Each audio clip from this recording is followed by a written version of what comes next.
mga kayami kwek-kwek. Nandito kami ngayon gagawa ng kwek-kweks. So, hello kayo dyan! Wait, di kita. Bago pala kami gumawa ng yummy kwek-kwek, gumawa muna kami ng logo para sa aming produkto. Una, pinaghiwalay-hiwalay muna namin mga kayami kwek-kwek ang aming ingredients na gagamitin. Handa na nga namin ang mga linagang hitlog at hotdog at hiniwa-hiwa ito.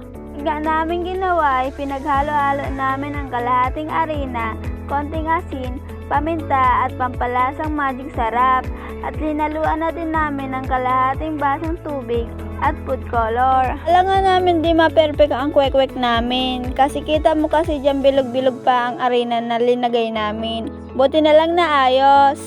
Nagsimula na nga pala dyan si Trisha magpaapoy sa uling. Tawang-tawa nga kami dyan kasi di ma-perfect ang kwek-kwek namin pag linagay sa kawali na may mantika.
Nagluto din nga pala kami ng fishball para ang aming customer ay may pagpipilian. Uy, for the go! Pagkatapos nga namin magluto ay gumawa na nga kami ng sausawan, sauce at suka. Bali nga pala ang sauce namin ay matamis laang. Hindi na nga kami gumawa ng may anghang dahil kulang ang aming budget.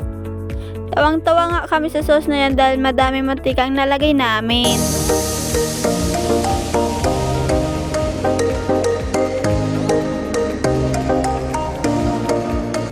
Thank you po sa customer naming bumili sa aming yummy kwek-kwek.